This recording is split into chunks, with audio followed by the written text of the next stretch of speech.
ಪ್ರಿಯರೇ, ಯೇಸು ನಿಮ್ಮನ್ನು ಪ್ರೀತಿಸ್ತಾನೆ.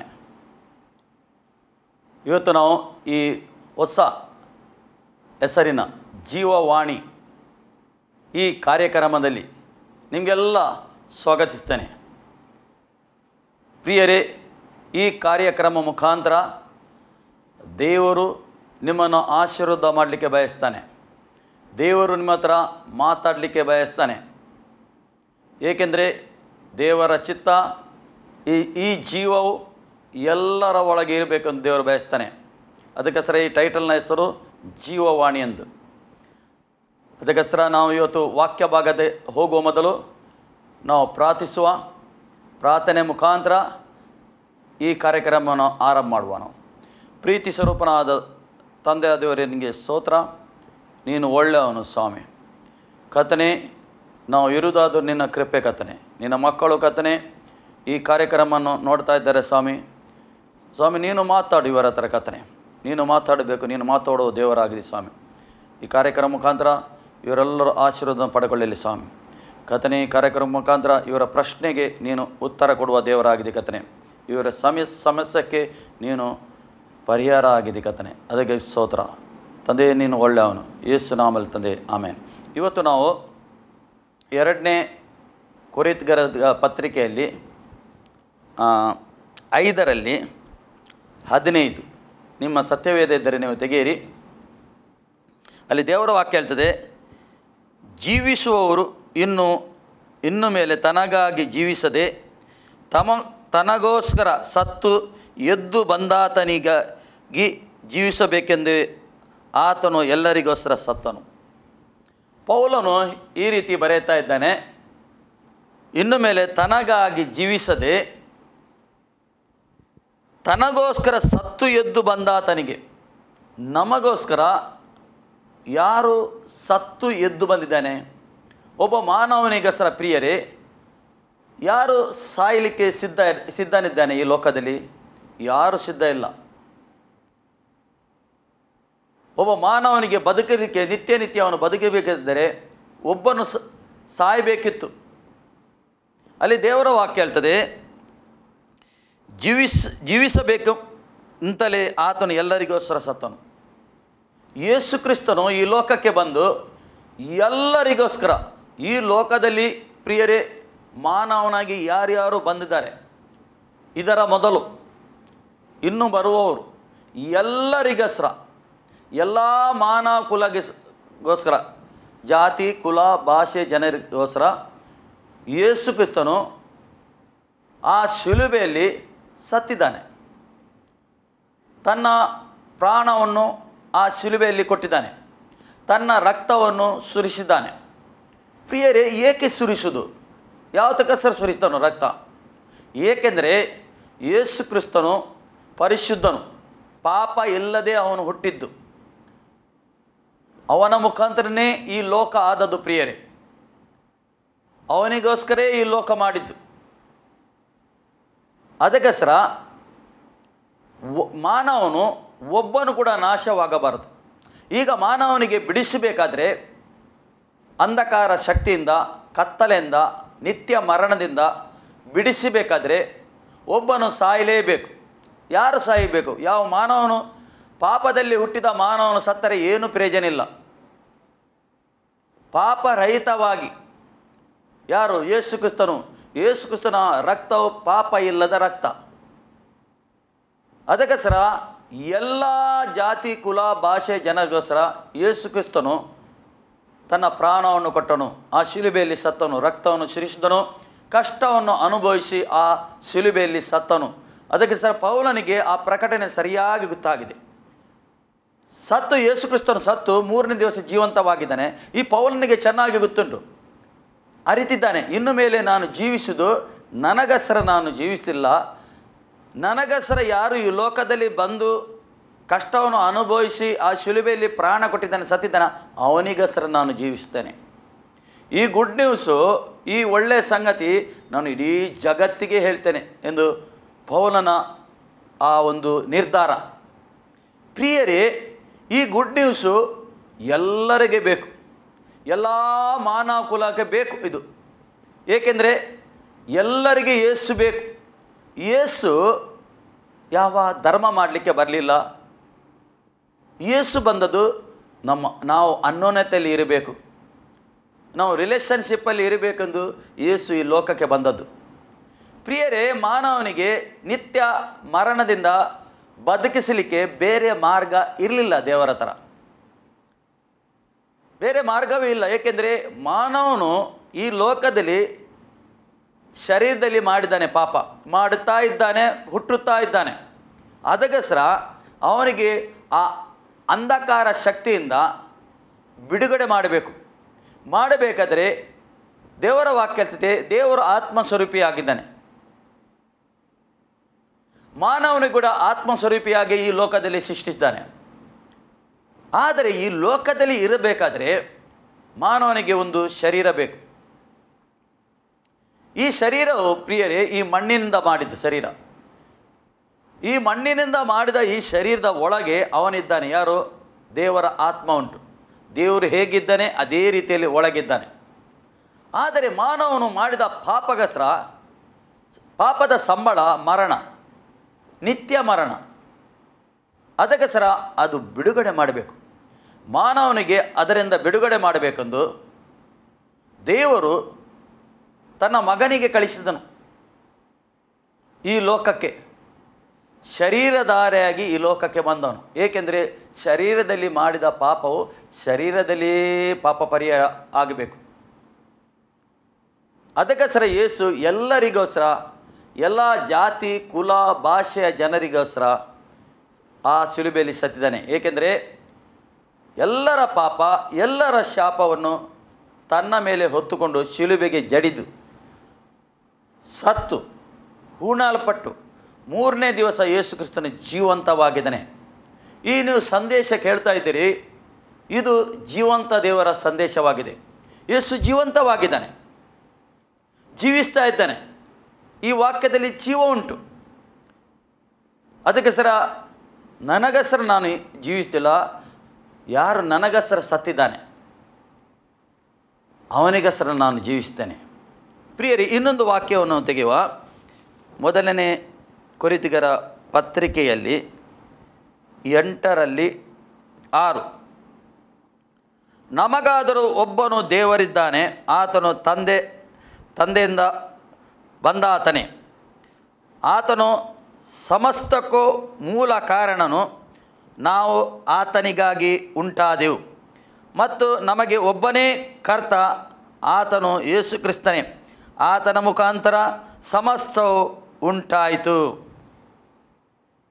ಆತನ ಮುಖಾಂತರ ಸಮಸ್ತ ಉಂಟಾಯಿತು. ಈ ಲೋಕ ಉಂಟಾಗಲಿಕ್ಕೆ ಕಾರಣ ಏನು ಪ್ರಿಯರೇ?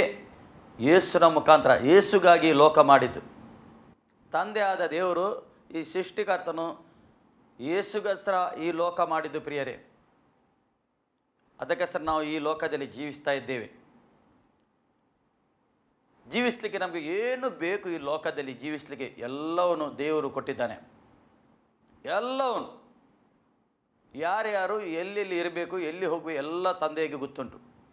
ತಂದೆಯು ಎಲ್ಲ ಬಲ್ಲಾತನು, ದೇವರು ಎಲ್ಲ ಗೊತ್ತುಂಟು. ಅದೇ ಪ್ರಕಾರ ಮಗನಿಗೂ ಕೂಡ ಎಲ್ಲ ಗೊತ್ತುಂಟು. ನಾವು ಸತ್ಯವೇದ ಓದುವುದಾದರೆ ಯೇಸು ಕ್ರಿಸ್ತನ ಹತ್ರ ಎಷ್ಟೋ ಸರಿ ಬಂದರು ಪರಿಜಯವರು, ಶಾಸ್ತ್ರಿಗಳು ಬಂದು ಯೇಸುಗೆ ಪರೀಕ್ಷೆ ಮಾಡಿದರು. ಥರದ ಪ್ರಶ್ನೆ ಹಾಕಿದರು. ಥರದ ಪ್ರಶ್ನೆ ಹಾಕುವಾಗ ಕೂಡ ಅವರು ಜಯಿಸಲಿಲ್ಲ. ಏಕೆಂದರೆ ಯೇಸುಗೆ ಮೊದಲೇ ಗೊತ್ತಿತ್ತು, ಇವರು ಬರುವಾಗನೇ ಇವರು ಏನು ಆಲೋಚನೆ ಮಾಡಿ ಬರ್ತಾರೆ, ಯಾವ ಪ್ರಶ್ನೆ ತಂದಿದ್ದಾರೆ ಎಂದು ಯೇಸುಗೆ ಗೊತ್ತಿತ್ತು. ಆ ಪ್ರಶ್ನೆಗೆ ತಕ್ಕ ಹಾಗೆ ಯೇಸು ಕ್ರಿಸ್ತನು ಉತ್ತರ ಕೊಡ್ತಿದ್ದನು. ಅವರ ಬಾಯಿ ಬಂದಾಗ್ತಿತ್ತು. ಅವರಿಗೆ ಇನ್ನೂ ಹೆಚ್ಚು ಮಾತಾಡಲಿಕ್ಕೆ ಯೇಸು ಥರ ಆಗ್ತಿರಲಿಲ್ಲ. ಏಕೆಂದರೆ ಯೇಸು ಸರ್ವಜ್ಞಾನಿಯಾಗಿದ್ದಾನೆ, ಎಲ್ಲ ಗೊತ್ತಿತ್ತು ಯೇಸುಗೆ. ಆದರೂ ಈ ಲೋಕದಲ್ಲಿ ಇರುವಾಗ ನಮ್ಮ ಹಾಗೆ ನಿಮ್ಮ ಹಾಗೆ ಜೀವಿಸಿದನು. ನಮ್ಮ ಹಾಗೆ ನಿಮ್ಮ ಹಾಗೆ ಯೇಸುಗೆ ಕೂಡ ಆ ಒಂದು ತಾಳ್ಮೆ ಬಂತು, ಟೆಂಪ್ಟೇಷನ್ ಬಂತು. ಆದರೂ ಯೇಸು ಕ್ರಿಸ್ತನು ಜಯಿಸಿದನು ಎಂದು ದೇವರ ವಾಕ್ಯ ಹೇಳ್ತಿದೆ. ಈ ಲೋಕದಲ್ಲಿ ಜಯಿಸಿದನು. ಪ್ರಿಯರೇ, ಈ ಲೋಕದಲ್ಲಿ ಎರಡು ಆತ್ಮ ಉಂಟು. ಒಂದು ಸೈತಾನನ ಆತ್ಮ, ಒಂದು ದೇವರ ಆತ್ಮ. ಎರಡು ಆತ್ಮ ಕೂಡ ಒಂದು ಶಕ್ತಿ ಉಂಟು. ಆದರೆ ಸೈತಾನನ ಆತ್ಮಗಿಂತ ದೇವರ ಆತ್ಮಕ್ಕೆ ಹೆಚ್ಚು ಶಕ್ತಿ, ಸರ್ವಶಕ್ತನದು. ಅದಕ್ಕೋಸ್ಕರ ಅವನಿಗೆ ಸೋಲಿಸಲಿಕ್ಕೆ ನಿಮಗೆ ಕಣ್ಣಿಗೆ ಕಾಣಲಿಕ್ಕಿಲ್ಲ, ಆದರೆ ಅವನಿಗೆ ಸೋಲಿಸಲಿಕ್ಕೆ ದೇವಕುಮಾರನು ಈ ಲೋಕದಲ್ಲಿ ಬಂದನು, ಯೇಸು ಕ್ರಿಸ್ತನು. ಅದಕ್ಕೋಸ್ಕರ ಇಲ್ಲಿ ದೇವರ ವಾಕ್ಯ ಹೇಳ್ತದೆ, ನಮಗಾದರೂ ಒಬ್ಬನೇ ದೇವರಿದ್ದಾನೆ. ನಮಗೆ ಒಬ್ಬನೇ ದೇವರಿದ್ದಾನೆ, ಆತನು ತಂದೆ ಎಂಬಾತನೇ. ಆತನು ಸಮಸ್ತಕ್ಕೂ ಮೂಲ ಕಾರಣನು. ತಂದೆಯು ಸೃಷ್ಟಿಕರ್ತನು, ಸಮಸ್ತಕ್ಕೆ ಮೂಲ ಕಾರಣನು. ನಾವು ಆತನಿಗಾಗಿ ಉಂಟಾದೆವು. ನಾವು ಯಾರಿಗಾಗಿ? ಆತನಿಗಸರೇ ಉಂಟಾದೆವು. ಮತ್ತು ನಮಗೆ ಒಬ್ಬನೇ ಕರ್ತ, ಆತನು ಯೇಸು ಕ್ರಿಸ್ತನೇ. ಆತನ ಮುಖಾಂತರವು ಸಮಸ್ತವು ಉಂಟಾಯಿತು. ನಮಗೆ ಒಬ್ಬನೇ ಕರ್ತನಿದ್ದಾನೆ, ಅವನು ಯೇಸು ಕ್ರಿಸ್ತನು. ಪ್ರಿಯರೇ, ಯೇಸು ಕ್ರಿಸ್ತನ ಮುಖಾಂತರ ಮಾತ್ರ ರಕ್ಷಣೆ. ಯೇಸು ಕ್ರಿಸ್ತನ ಮುಖಾಂತರ ಮಾತ್ರ ನಾವು ಆ ತಂದೆ ಹತ್ರ, ದೇವರ ಹತ್ರ, ಸೃಷ್ಟಿಕರ್ತರ ಹತ್ರ ಹೋಗಲಿಕ್ಕೆ ಸಾಧ್ಯ ಉಂಟು. ಅದಕ್ಕೋಸ್ಕರ ಯೇಸು ಕ್ರಿಸ್ತನು ಹೇಳ್ತಾ ಇದ್ದಾನೆ, ನಾನೇ ಮಾರ್ಗವಾಗಿದ್ದೇನೆ, ನಾನೇ ಸತ್ಯವಾಗಿದ್ದೇನೆ, ನಾನೇ ಜೀವವಾಗಿದ್ದೇನೆ. ತಂದೆ ಹತ್ರ ಹೋಗಲಿಕ್ಕೆ ಯೇಸು ಕ್ರಿಸ್ತನೇ ಮಾರ್ಗ, ಬೇರೆ ಮಾರ್ಗ ಇಲ್ಲ. ಮಾನವನು ಬೇರೆ ಬೇರೆ ಮಾರ್ಗ ಹುಡುಕಬಹುದು, ಅವರಿಗೆ ಸಿಕ್ಕಬಹುದು, ಆದರೆ ಅದು ತಂದೆ ಹತ್ತಿರ ಹೋಗುವುದಿಲ್ಲ, ಅದು ಬೇರೆ ಎಲ್ಲೋ ಹೋಗ್ತದೆ. ತಂದೆ ಹತ್ತಿರ ಹೋಗಬೇಕಾದ್ರೆ ಒಬ್ಬನು ಬೇಕು. ಯಾರು? ಯೇಸು ಕ್ರಿಸ್ತನು, ಮಾನವನಾಗಿ ಬಂದ ಯೇಸು ಕ್ರಿಸ್ತನು ಬೇಕು. ಅದಕ್ಕೆ ನಾನೇ ಮಾರ್ಗ, ನಾನೇ ಸತ್ಯ, ನಾನೇ ಜೀವವಾಗಿದ್ದೇನೆ. ಮಾರ್ಗವು ಯೇಸು ಮಾರ್ಗ ಆಗಿದ್ದೇನೆ ಹೋಗುವ, ಮತ್ತು ಸತ್ಯವಾಗಿದ್ದಾನೆ. ಅಂದರೆ ಪರ್ಫೆಕ್ಟ್ ಮಾರ್ಗ, ಅದು ಸತ್ಯ ಮಾರ್ಗ. ಕಪಟ ಇಲ್ಲ ಆ ಮಾರ್ಗದಲ್ಲಿ, ಸುಳ್ಳಿಲ್ಲ ಆ ಮಾರ್ಗದಲ್ಲಿ. ನಾನೇ ಮಾರ್ಗ, ನಾನೇ ಸತ್ಯ, ನಾನೇ ಜೀವವಾಗಿದ್ದೇನೆ. ಯಾರು ಜೀವ? ನಿತ್ಯ ನಿತ್ಯ ಜೀವ ಕೊಡುವ ತಂದೆ ಆದ, ಅದೇ ತಂದೆಯ ಜೀವ ಯೇಸು ಕ್ರಿಸ್ತನ ಒಳಗುಂಟು.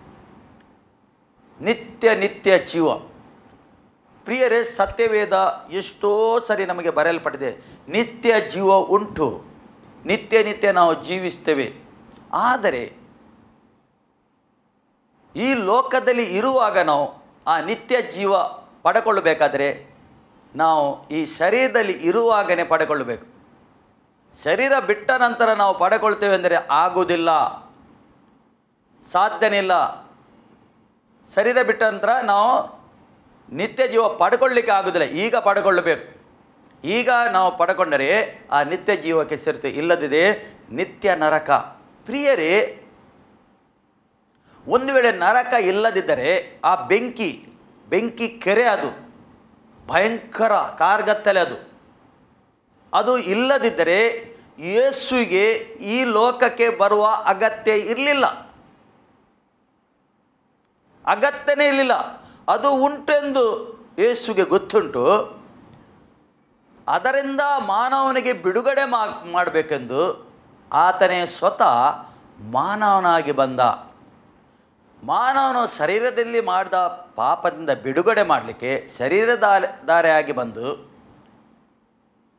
ಈ ಶರೀರದಿಂದ ಮಾಡಿದ ಪಾಪವನ್ನು ಶರೀರಧಾರಿಯಾಗಿ ಬಂದು ಯೇಸು ಕ್ರಿಸ್ತನು ಮಾನವನಿಗೆ ಬಿಡುಗಡೆ ಕೊಟ್ಟ. ತನ್ನ ರಕ್ತವನ್ನು ಕೊಟ್ಟು ಕಷ್ಟವನ್ನು ಅನುಭವಿಸಿ ಆ ಶಿಲುಬೆಯಲ್ಲಿ ಸತ್ತನು. ಏನೂ ಅಗತ್ಯ ಇರಲಿಲ್ಲ. ಆದರೆ ಯಾರು ಆ ಸ್ಥಳಕ್ಕೆ ಹೋಗಬಾರ್ದು. ಆ ಸ್ಥಳಕ್ಕೆ, ಬೆಂಕಿಯ ಸ್ಥಳಕ್ಕೆ ಯಾವ ಮಾನವನು ಹೋಗಬಾರ್ದಲ್ಲಿ. ಅದು ಭಯಂಕರ ಸ್ಥಳ ಆಗಿದೆ, ಅದು ಕಠಿಣವಾದ ಸ್ಥಳ ಆಗಿದೆ. ಅಲ್ಲಿ ಯಾರು ಹೋಗಬಾರ್ದು. ಏಕೆಂದರೆ ದೇವರು ಮಾನವನಿಗೆ ಪ್ರೀತಿಸ್ತಾನೆ. ಪ್ರಿಯರೇ, ಎಲ್ಲ ಮಾನವನಿಗೆ ದೇವರು ಪ್ರೀತಿಸ್ತಾನೆ. ಏಕೆಂದರೆ ತನ್ನ ಸ್ವರೂಪವಾಗಿ ದೇವರು ಸೃಷ್ಟಿ ಮಾಡಿದ್ದಾನೆ. ಮಾನವನಿಗೆ ತಾನು ಹೇಗಿದ್ದಾನೆ ಅದೇ ರೀತಿಯಲ್ಲಿ ಸೃಷ್ಟಿ ಮಾಡ್ತಾನೆ. ಅದಕ್ಕೋಸ್ಕರ ದೇವರು ಪ್ರೀತಿ ಮಾಡ್ತಾನೆ. ಮಾನವನು ದೂರ ಹೋದರು. ಹೇಗೆ ದೂರ ಹೋದು? ತನ್ನ ಪಾಪದ ಮುಖಾಂತರ, ಅವಿಧೇಯತ್ವ, ದೇವರ ಚಿತ್ತಕ್ಕೆ ವಿರುದ್ಧ, ಪರಲೋಕಕ್ಕೆ ವಿರುದ್ಧ, ದೇವರ ವಾಕ್ಯಕ್ಕೆ ವಿರುದ್ಧ ಮಾನವನು ನಡೆಯುತ್ತಾ ಇದ್ದಾನೆ. ಮಾನವನ ಆ ನಡೆಯಲಿಕ್ಕೆ ಆ ಪ್ರೇರಣೆ ಕೊಡುವುದು ಯಾರು? ಸೈತಾನನ ಶಕ್ತಿ ಆ ಪ್ರೇರಣೆ ಕೊಡ್ತಂಡು. ನೀನು ಹೀಗೆ ನಡೆ, ಈ ರೀತಿಯಲ್ಲಿ ನಡೆ, ಈ ರೀತಿ ನಡೆದ ದೇವರ ಚಿತ್ತಕ್ಕೆ ವಿರುದ್ಧ. ನಿನಗೆ ಏನಾಗ್ತದೆ? ನಿನಗೆ ಏನು? ನಿನಗೆ ಸುಖ ಬೇಕಾ? ನಿನಗೆ ಸಂತೋಷ ಬೇಕಾ? ಹೀಗೆ ನಡೆ, ಇದು ಮಾಡು, ಅದು ಮಾಡು, ಸುಳ್ಳು ಹೇಳು, ಕುಡಿ, ಏನೇನೋ ಮಾಡು, ದೇವರ ಚಿತ್ತದ ವಿರುದ್ಧವಾಗಿ ಮಾಡು. ಏಕೆಂದರೆ ಸೈತಾನ್ಯನಿಗೆ ಗೊತ್ತುಂಟು ದೇವರು ಪರಿಶುದ್ಧನಾಗಿದ್ದಾನೆ, ದೇವರು ಒಂದೇ ಮಾತಿನವನಾಗಿದ್ದಾನೆ, ದೇವರು ಯಥಾರ್ಥವಂತನಾಗಿದ್ದಾನೆ, ದೇವರು ಪ್ರೀತಿ ಸ್ವರೂಪನಾಗಿದ್ದಾನೆ. ಸೈತಾನ್ಯನಿಗೆ ಗೊತ್ತುಂಟು ದೇವರ ಗುಣ. ಅದಕ್ಕೋಸ್ಕರ ದೇವರ ಸ್ವರೂಪವಾಗಿ ಮಾಡಿದ ಮಾನವನಿಗೆ ಅವನು ಏನು ಮಾಡ್ತಾನೆ, ಅವನು ಆಲೋಚನೆ ಮುಖಾಂತರ ಪ್ರೇರಣೆಯನ್ನು ಕೊಟ್ಟು ದೇವರ ಚಿತ್ತದ ವಿರುದ್ಧವಾಗಿ ಹೋಗಲಿಕ್ಕೆ ಪ್ರೇರಣೆ ಕೊಡ್ತಾ ಇದ್ದಾನೆ, ಆಲೋಚನೆ ಮುಖಾಂತರ ಮಾತಾಡಿ. ಅದಕ್ಕೋಸ್ಕರ ಮಾನವನು ಒಂದು ವೇಳೆ ಆ ಆಲೋಚನೆ ಬಂದರೆ ಅದು ಯಾವ ಆಲೋಚನೆ, ಹೇಗೆ ಬರ್ತದೆ ಆ ಆಲೋಚನೆ ಎಂದು ಅದು ತಿಳ್ಕೊಳ್ಳಬೇಕು. ಪ್ರಿಯರೇ, ದೇವರು ಪ್ರೀತಿ ಮಾಡದಿದ್ದರೆ ಈ ಲೋಕಕ್ಕೆ ಬರುವ ಅಗತ್ಯ ಇರಲಿಲ್ಲ. ಯೇಸುಗೆ ಅವನು ಪ್ರೀತಿ ಮಾಡ್ತಾನೆ, ನಿಮಗೆ ಪ್ರೀತಿ ಮಾಡ್ತಾನೆ. ರೈಟ್ ನಾವು ಈಗ ಪ್ರೀತಿ ಮಾಡ್ತಾನೆ.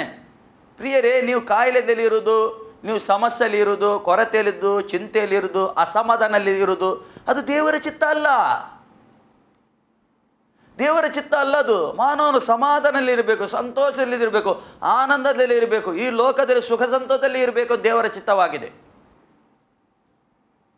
ದುಃಖದಲ್ಲಿ ಇರಬೇಕು ದೇವರ ಚಿತ್ತ ಅಲ್ಲ. ಏಕೆ? ದುಃಖವನ್ನು ಯೇಸು ಕ್ರಿಸ್ತನು ಅನುಭವ ಮಾಡಿದ್ದಾನೆ, ನೋವನ್ನು ಯೇಸು ಕ್ರಿಸ್ತನು ಆ ಶಿಲುಬೆಯಲ್ಲಿ ಅನುಭವ ಮಾಡಿದ್ದಾನೆ, ನಿಂದೆ ಆ ಶಿಲುಬೆಯಲ್ಲಿ ಅನುಭವ ಮಾಡಿದ್ದಾನೆ. ಯೇಸು ಆಲ್ರೆಡಿ ಅನುಭವ ಮಾಡಿದ್ದಾನೆ. ಅಲ್ಲಿ ಅನುಭವ ಮಾಡಿ ನೀನು ಮಾಡಬಾರದು ಅನುಭವ ಎಂದು ಆತನು ಅನುಭವ ಮಾಡಿದ್ದಾನೆ. ಅದೆಲ್ಲ ಇವತ್ತು ನೀನು ದುಃಖದಲ್ಲಿ ಇರುವುದಾದರೆ, ಕಷ್ಟದಲ್ಲಿ ಇರುವುದಾದರೆ, ಚಿಂತೆಯಲ್ಲಿ ಇರುವುದಾದರೆ ಅದು ದೇವರ ಯೋಜನೆ ಅಲ್ಲ. ಅದು ದೇವರು ಎಲ್ಲದಕ್ಕೆ ಒಂದು ಸೊಲ್ಯೂಷನ್ ಕೊಟ್ಟಿದ್ದಾನೆ, ಒಂದು ಪರಿಹಾರ ಕೊಟ್ಟಿದ್ದಾನೆ. ತನ್ನ ಮಗನ ಮುಖಾಂತರ ಪರಿಹಾರ ಕೊಟ್ಟಿದ್ದಾನೆ, ಮಗನಿಗೆ ಕಳಿಸಿಕೊಟ್ಟಿದ್ದಾನೆ ಈ ಲೋಕದಲ್ಲಿ. ಅವನು ಆಲ್ರೆಡಿ ದೇವರು ಏನು ಕೊಟ್ಟಿದ್ದಾನೆ, ಆಲ್ರೆಡಿ ಈ ಲೋಕಕ್ಕೆ ಬಂದು ತೀರಿಸ್ತಾನೆ, ಶಿಲುಬೆಯಲ್ಲಿ ತೀರಿಸ್ತಾನೆ. ಇದು ಮುಗೀತೆಂದು ಹೇಳಿದ್ದಾನೆ. ಪುನಃ ಮಾನವನು ಕಷ್ಟದಲ್ಲಿ ಇರುವುದಾದರೆ ಅವನ ಪಾಪ, ಅವನ ಅವಿಧೇಯತ್ವೆ, ವಾಕ್ಯದ ಜ್ಞಾನವಿಲ್ಲದೆ, ಸತ್ಯವೇದದ ಆ ವಾಕ್ಯದ ಜ್ಞಾನವಿಲ್ಲದೆ ಅವನು ಕಷ್ಟದಲ್ಲಿದ್ದಾನೆ, ಸಮಸ್ಯೆಯಲ್ಲಿದ್ದಾನೆ, ರೋಗದಲ್ಲಿದ್ದಾನೆ. ಏಕೆ? ವಾಕ್ಯದ ಜ್ಞಾನ ಇಲ್ಲ. ವಾಕ್ಯದ ಜ್ಞಾನ ಇಲ್ಲ. ಏಕೆ? ವಾಕ್ಯದ ಜ್ಞಾನ ಇಲ್ಲದ ಕಾರಣ ಮಾನವನು ಕಷ್ಟದಲ್ಲಿದ್ದಾನೆ. ಸಮಸ್ಯೆ ಎಲ್ಲಿ ಹೋದರೂ ಏನು ಕಷ್ಟ, ದುಃಖ, ಕಾಯಿಲೆ, ಅಸಮಾಧಾನ, ಒಂದು ಸಮಾಧಾನವೇ ಇಲ್ಲ, ಒಂದು ಗಲಿಬಿಲಿ. ಮಾನವನು ಗಲಿಬಿಲಿ ಇದ್ದಾನೆ, ಅಸಮಾಧಾನದಲ್ಲಿದ್ದಾನೆ. ಏಕೆ? ಅವಿಧೇಯತ್ವೆ, ದೇವರ ಚಿತ್ತಕ್ಕೆ ವಿರುದ್ಧವುದು. ದೇವರು ಆಗಿದ್ದಾನೆ ಅವರು ತಿಳ್ಕೊಳ್ಳಿಲ್ಲ. ಸತ್ಯ ದೇವರು ಯಾರಾಗಿದ್ದಾನೆ ಅವರು ತಿಳ್ಕೊಳ್ಳಿಲ್ಲ. ಪ್ರಿಯರೇ, ಯೇಸು ಕ್ರಿಸ್ತನೇ ಸತ್ಯ ದೇವರಾಗಿದ್ದಾನೆ, ನಿತ್ಯ ದೇವರಾಗಿದ್ದಾನೆ. ಅವನ ಮುಖಾಂತರ ನಮಗೆ ಬೇರೆ ಮಾರ್ಗನೇ ಇಲ್ಲ.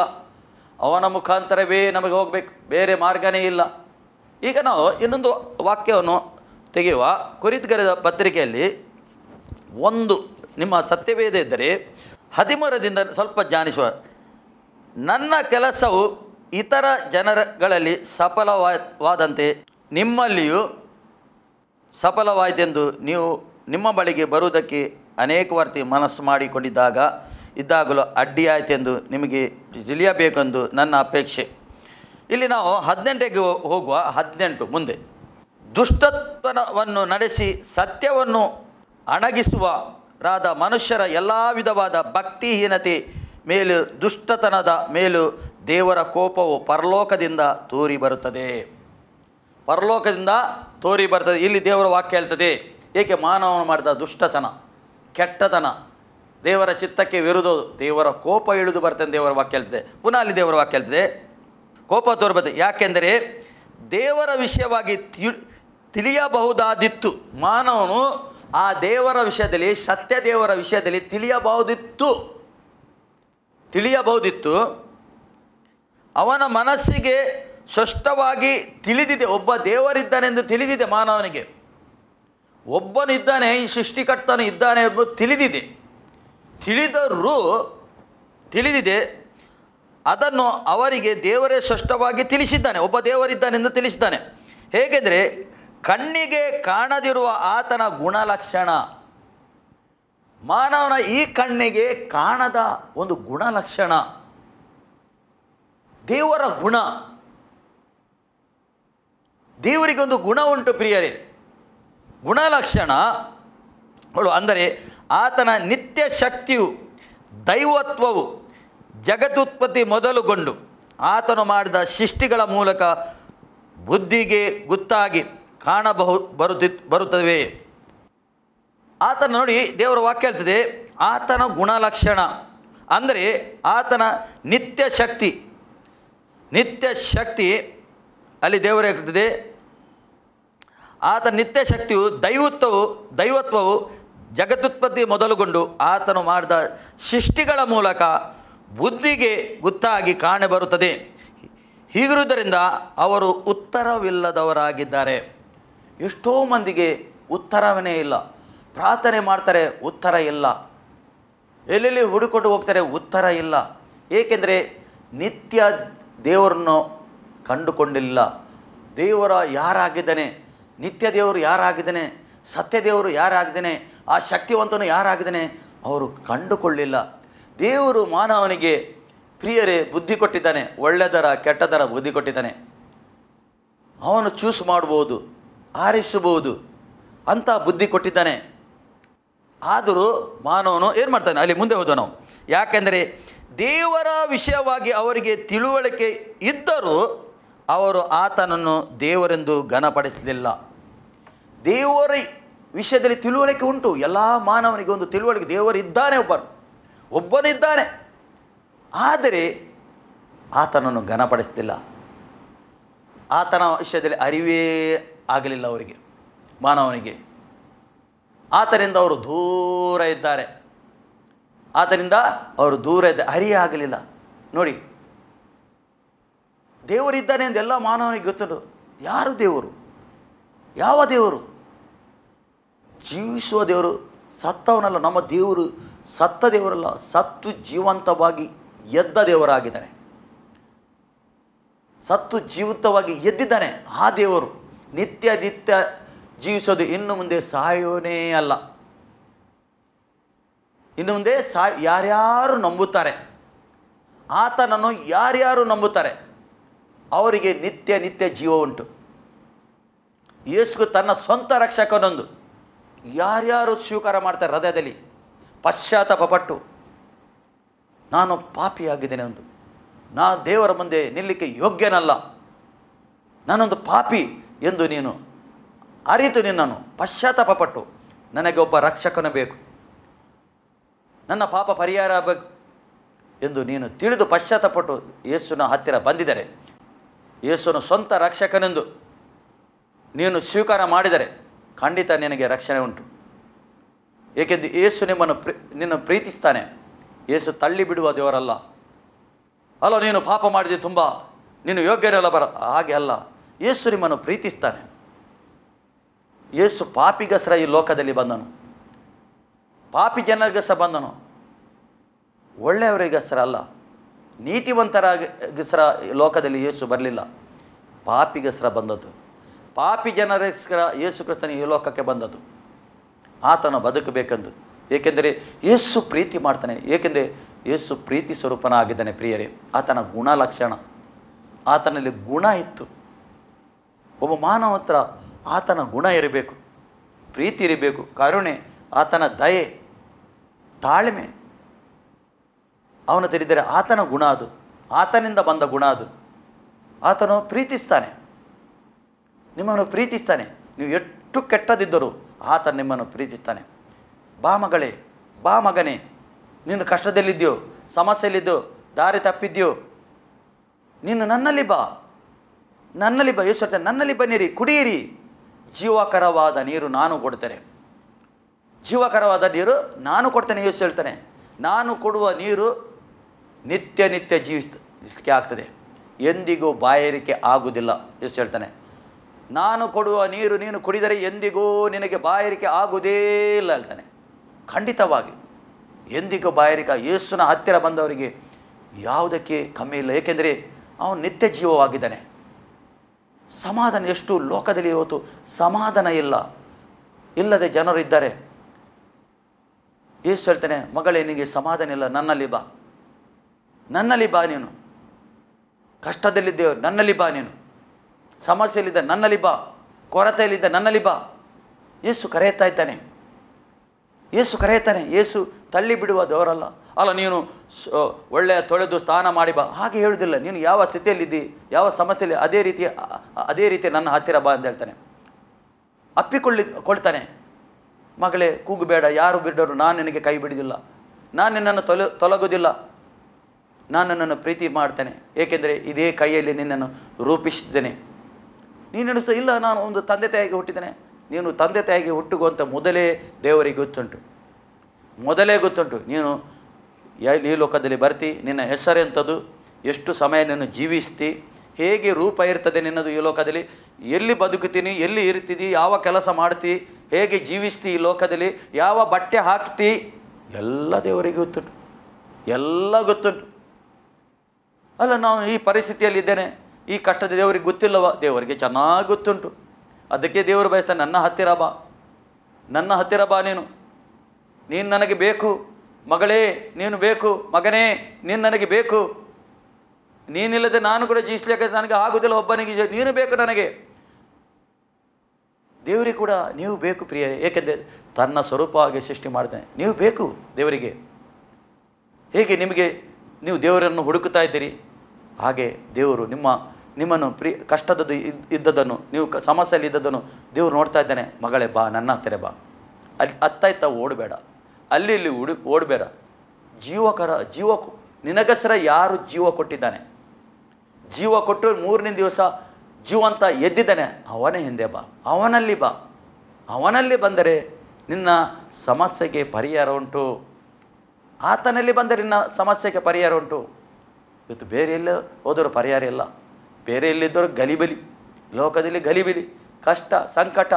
ಆದರೆ ಯೇಸುವಲ್ಲಿ ಬಂದರೆ ಸಮಾಧಾನ, ನಿತ್ಯ ಜೀವ ಕೊಡಲಿಕ್ಕೆ ಶಕ್ತನಿದ್ದಾನೆ ದೇವರು. ಆತನವನ್ನು ಪ್ರೀತಿ ಮಾಡ್ತಾನೆ, ಏಕೆಂದರೆ ಆತನು ಪ್ರೀತಿ ಸ್ವರೂಪನು. ಆತನ ಪ್ರೀತಿ ಆತನ ಈ ಸ್ವಭಾವ ಏನು? ಪ್ರೀತಿ ಮಾಡುವುದೇ ಸ್ವಭಾವ, ಮಾನವನಿಗೆ ಪ್ರೀತಿ ಮಾಡುವುದೇ ಸ್ವಭಾವ. ಅದಕ್ಕೆ ಸರ ದೇವರು ಕರೆಯುತ್ತಾ ಇದ್ದಾನೆ, ಎಲ್ಲರಿಗೆ ಬನ್ನಿ, ನನ್ನ ಹತ್ತಿರ ಬನ್ನಿ, ನನ್ನ ಹತ್ತಿರ ಬಂದು ಕುಡಿಯಿರಿ, ಈ ವಾಕ್ಯವನ್ನು ಕುಡಿಯಿರಿ, ವಾಕ್ಯವನ್ನು ತಿನ್ನಿರಿ ಹೇಳ್ತಾ ಇದ್ದಾನೆ. ಏಕೆಂದರೆ ನಮ್ಮ ಆತ್ಮಕ್ಕೆ ವಾಕ್ಯ ಬೇಕು ಪ್ರಿಯರೇ. ಹೇಗೆ ಶರೀರಕ್ಕೆ ನಮ್ಮ ಈ ಲೋಕದ ಊಟ ಬೇಕು, ಮಣ್ಣಿನಿಂದ ಮಾಡಿದ ಊಟ ಬೇಕು, ಅದೇ ಪ್ರಕಾರ ನಮ್ಮ ಆತ್ಮಕ್ಕೆ ಈ ದೇವರ ವಾಕ್ಯ ಬೇಕು. ಏಕೆಂದರೆ ದೇವರ ವಾಕ್ಯದಲ್ಲಿ ಜೀವ ಉಂಟು.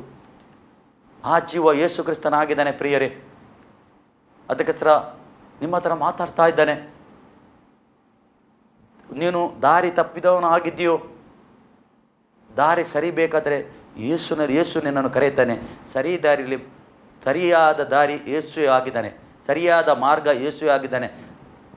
ಬೇರೆ ಮಾರ್ಗ ಇಲ್ಲ ಪ್ರಿಯ. ಆಕಾಶದ ಕೆಳಗೆ ಭೂಮಿಯ ಮೇಲೆ ಯೇಸು ಕ್ರಿಸ್ತನ ನಾಮದಲ್ಲಿ ರಕ್ಷಣೆ ಬಿಟ್ಟು ಬೇರೆ ನಾಮದಲ್ಲಿ ರಕ್ಷಣೆ ಇಲ್ಲ ಎಂದು ದೇವರ ವಾಕ್ಯ ಹೇಳ್ತದೆ. ಪ್ರಿಯರೇ, ಯೇಸು ನಮ್ಮನ್ನು ಪ್ರೀತಿಸ್ತಾನೆ. ಈ ವಾಕ್ಯದಿಂದ ದೇವರು ನಮಗೆ ಆಶೀರ್ವಾದ ಮಾಡಲಿ. ಆಮೇನ್. ಪ್ರಾರ್ಥಿಸುವ. ಪ್ರೀತಿ ಸ್ವರೂಪನಾದ ತಂದೆಯ ದೇವರೇ ಸ್ತೋತ್ರ.